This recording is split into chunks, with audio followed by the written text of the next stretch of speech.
Hello friends, कैसे हैं आप सब। दोस्तों, आइए मूड चेंज करते हैं, कोई अच्छी सी कहानी सुनते हैं। यह एक बहुत ही प्रेरणास्पद कहानी है, इसे आप अंत तक जरूर सुनें। रवि एक मध्यम वर्गीय परिवार का इकलौता बेटा था। उसके पिता एक सरकारी स्कूल में अध्यापक थे और माँ एक घरेलू महिला थी।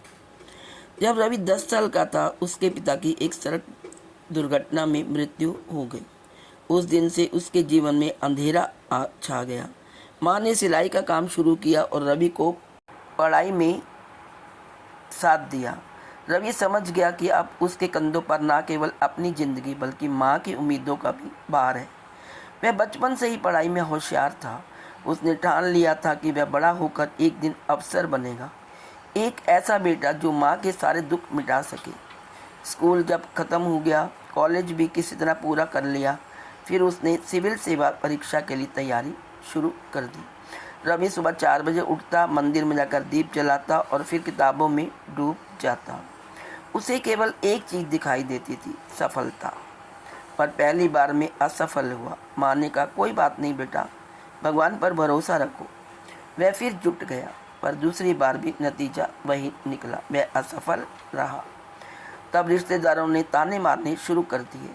कोई कहता इससे नहीं होगा, कोई हंसते हुए कहता इसे नौकरी नहीं, नींद चाहिए। रवि अब खुद से भी नजरें नहीं मिला पाता था। माँ हर रोज उसके लिए चुपचाप चाय बनाती, सिर पर हाथ फेरती, फिर वो स्नेह अब रवि के लिए बोझ लगने लगा था। तीसरी बार जब उसका चयन फिर नहीं हुआ तो रवि पूरी तरह टूट गया। उसने कमरे में खुद को बंद कर लिया, फ़ोन बंद कर दिया, दोस्तों से बात करनी बंद कर दी, खाना पीना छोड़ दिया। एक रात वह छत पर गया और रेलिंग के किनारे खड़े होकर खुद से बोला, अब और नहीं होता, बस अब ख़त्म कर दूँ सब कुछ। तभी पीछे से माँ की धीमी लेकिन सधी हुई आवाज़ आई, रुक जा बेटा। रवि पलटा, उसकी आंखें आंसुओं से भरी थी।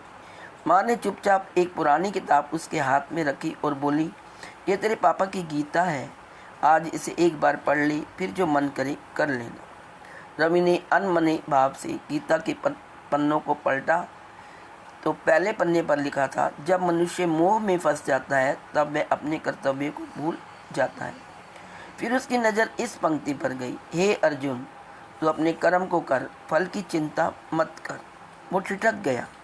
पहली बार उसे लगा जैसे ये शब्द किसी किताब के नहीं, उसके अपने जीवन के लिए लिखे गए हों। उसने पन्ने पलटे, हर पंक्ति जैसे उसके घाव पर मरहम बनकर उतर रही थी। रवि पूरी रात गीता पढ़ता रहा। उसने यह भी पढ़ा, आत्मा न जन्म लेती है न मरती है। जो कुछ तू खो चुका है शायद वो कभी तेरा था ही नहीं, और जो कुछ तेरा है वो कभी तुझसे छीनेगा ही नहीं। वह पूरी रात गीता पढ़ता रहा। उस रात पहली बार उसने अपने भीतर एक शांति महसूस की। उसे समझ आया कि अब वह केवल सफलता के पीछे भाग रहा था, लेकिन जीवन तो कर्तव्य निभाने का नाम है, परिणाम तो बस ईश्वर की इच्छा है। अगली सुबह रवि उठा, उसने माँ के चरण छुकर मुस्कुराते हुए बोला, अब मैं फिर से लड़ूंगा, लेकिन इस बार हारने से नहीं डरूंगा, क्योंकि अब मुझे खुद पर नहीं भगवान के न्याय पर भरोसा है।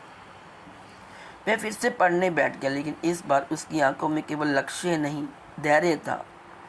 मन में केवल जिद नहीं, समर्पण था, और दिल में केवल डर नहीं, गीता का ज्ञान था।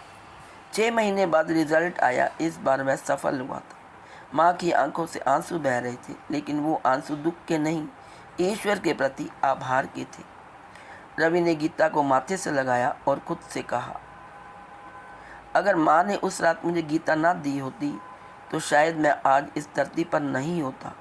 लेकिन गीता ने ना केवल मेरी जान बचाई बल्कि मेरी सोच ही बदल दी। अब मैं हर काम करता हूँ, लेकिन फल की चिंता ईश्वर पर छोड़ देता। तो दोस्तों, इस कहानी का सारांश यह है, ये कहानी एक ऐसे युवक की है जो बार बार असफलताओं से टूट चुका होता है। जीवन में निराशा और आत्महत्या जैसे ख्याल उसे घेर चुके हैं, लेकिन श्री भगवत के ज्ञान ने न केवल उसे बचाया बल्कि उसकी सोच, आत्मा और कर्म का मार्ग भी बदल दिया। यह कहानी हमें सिखाती है कि जब हम जीवन की लड़ाई में हारने लगते हैं तब गीता हमें फिर से खड़ा कर देती है। गीता केवल एक पुस्तक नहीं है, यह आत्मा का भोजन है जो मरते हुए मन को फिर से जीवन देती है। तो दोस्तों, ये थी आज की इंटरेस्टिंग स्टोरी। आशा है आपको पसंद आई होगी। यदि आपको स्टोरी अच्छी लगे तो प्लीज़ लाइक करिए और शेयर करिए तथा चैनल को सब्सक्राइब करना ना भूलें। Thank you so much.